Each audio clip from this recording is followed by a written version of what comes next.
waxaan iniga mahad celinayaa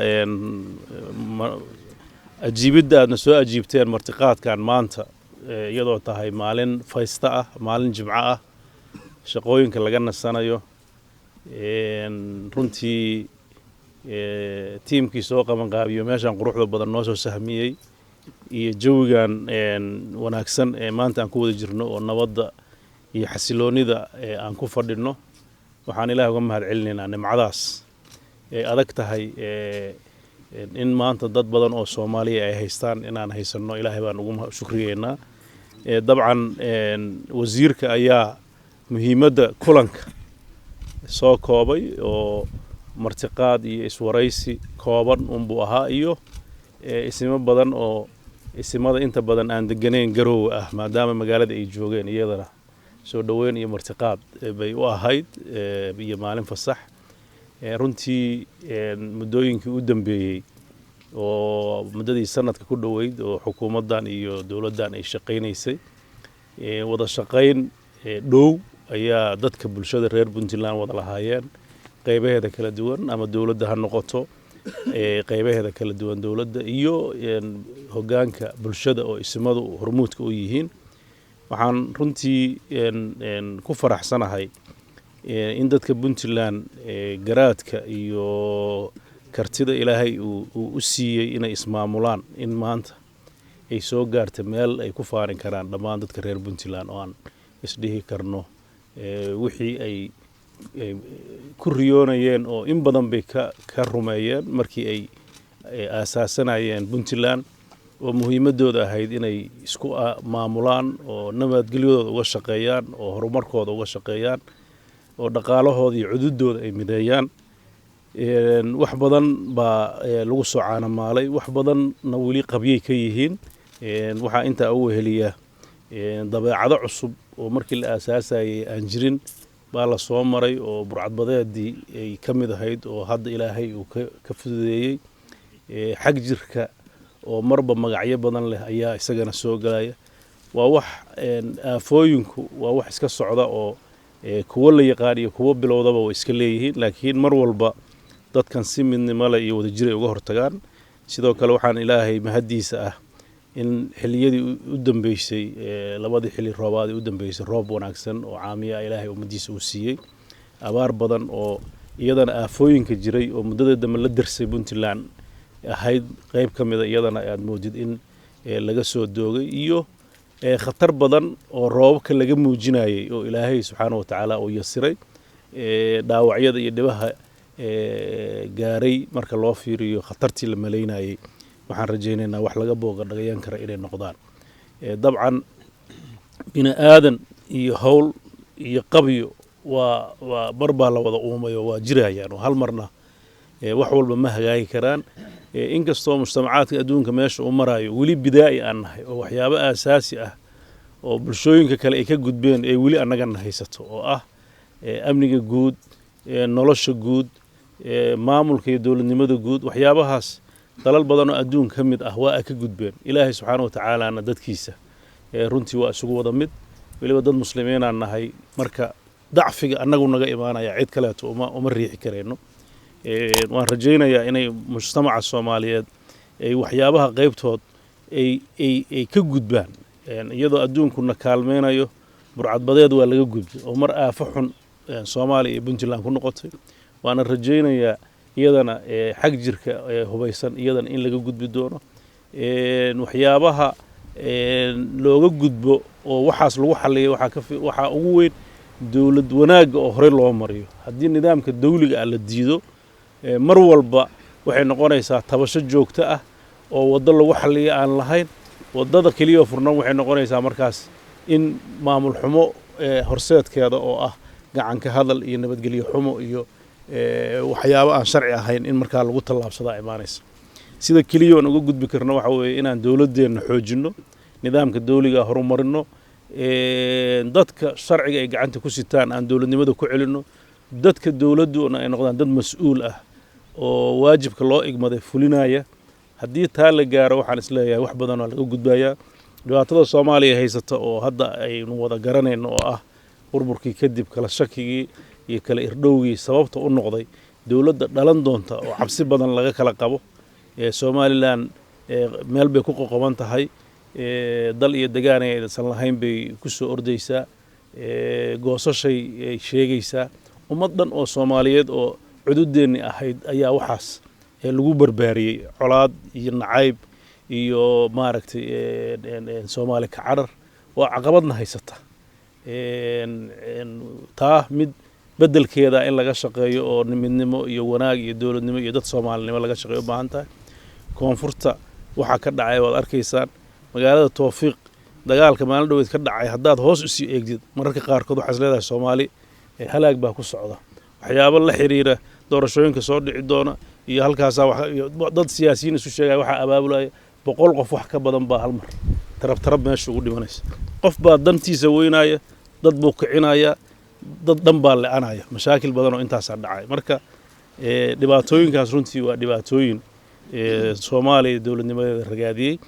mar walba xilliyada doorashooyinku soo dhow yihiin waxay abuurmaan fenomeno cusub iyo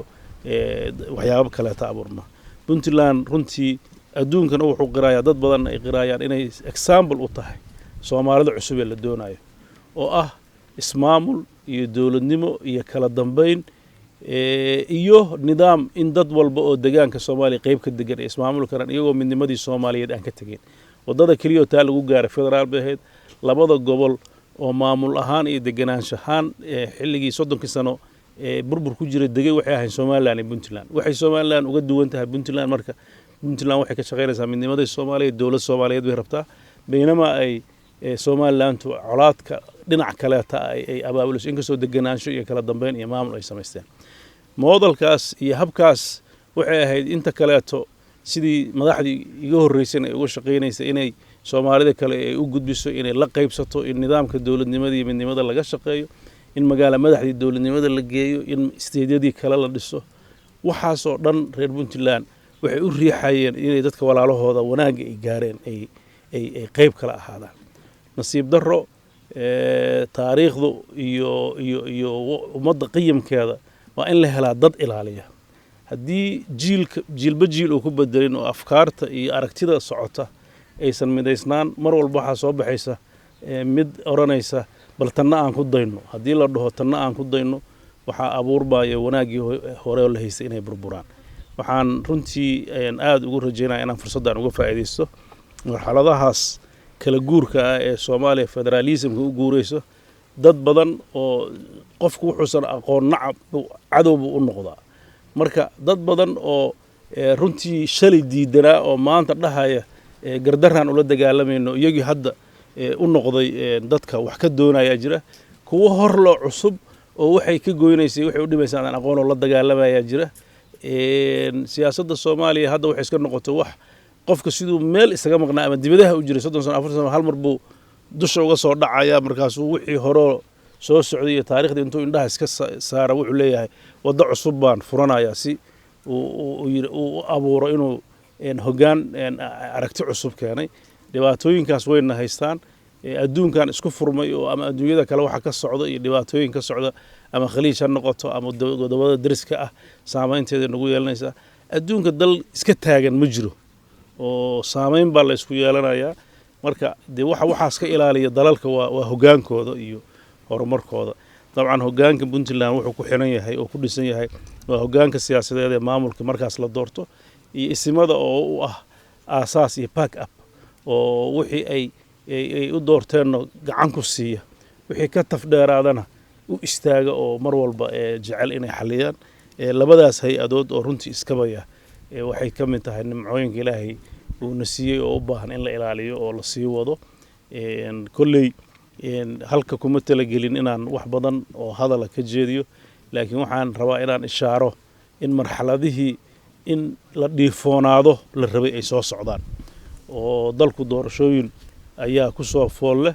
mar walba doorasho imaanaya aragtiyo cusub baa imaanaya maxaa yeelay weli dastuurkii Soomaali ku heshiisay ma dhammaystirmin inta dastuurkaas uu dhammaanayana waxaa jiraya aragti kala duwanaan iyo doodo maxaa yeelay haddii dastuurku dhammaysmo oo nidaamka siyaasiga ee dadkan leeyihiin la xaqiijiyo wixii ku xiga waa in nidaamkaas lagu shaqeeyo ama lagu tartamo intaas bay noqonaysaa laakiin Soomaaliya weli taas qabyay ka tahay intay qabyo ka tahayna lama weynaayo aragti kala duwan dabcan maalmihii u dambeeyay waxaana soo booqday wufuud ka socotay qaramada midoobay midowga Yurub African Union iyo IGAD ka kooban dabcan wasiirada qayb ka midana way arkeen iyo qaybaha bulshada qaybtood golaha wasiiradana shirkii ugu dambeeyay ayay warbixin ku kala qaateen idinkana dabcan idaacadaha iyo qayb waad ka maqasheen press release-kii ama dawladdu jeedisay ama wafdiga ergeyga hogaaminayay uu jeediyey ujeedada ugu weyn waxay ahayd wada tashi ku saabsan doorasho noocee la galaya aadan runtii uga xunnahay in mar walba sanadka u dambaysa la isweydiiyo waxay ku haboonayd in la yaqaano sanadka horaantiisa waxaan aad u rajaynayaa haddii Ilaahay idinka dhigo maalmaha soo socotaba saddexda component ugu waaweyn oo ah ka shaqaynta nabadgelyada iyo dawlad wanaagga dimuqraadiyeynta iyo dalka in haddii wax la kala tabanayo nidaamkii aan samaysanay looga gudbo iyo ka shaqaynta dawlad federaal oo waxa qabyada ka ah annagoo midaysan iyadan inaan ka wada shaqeyno waxa iigu muhiimsan isxog waraysiga marka laga tago in aasaaska dawladnimada ee nabadgelyada saldhigga u tahay in loo tooghayo oo nabadgelyada si wanaagsan looga wada shaqeeyo oo tashigu uu bato qaybaha bulshada waan rajaynayaa Ilaahay idankiis haddii muddooyinka noo dhiman sidaan iyo si lamid aan ku soconno oo qof dan leh oo dadkan niman kuu furi doonin iyuuna kuu rarin soo saas ma ahan jirin niman Puntland danteeda wadin inaan inta badan iska fiirino waa muhiim damaca iyo inuu wax doono dadku kuma ceebaysnaan doonaan laakiin waxaan qabaa waxyaabaha principleska asaasiga ah in la wada dhowro in laga wada shaqeeyo ayay ahaan doontaa haddii Ilaahay idmo xukuumad ahaan Ilaahay idankiis waxaan rajaynayaa inaan kaalinta aan isleenahay oo iniga habboon tahay mar walba inaan qaadano annagoo tixgelinayna hadda duruufaha la marayo aad baa iniga mahad celinayaa mar labaad iyo mar saddexaad intii ka soo qayb gashay waan jawga fiican oo intaa ka badan inaan sii hadlo waa jeclaa laakiin intaasaan ku soo koobayo maasantii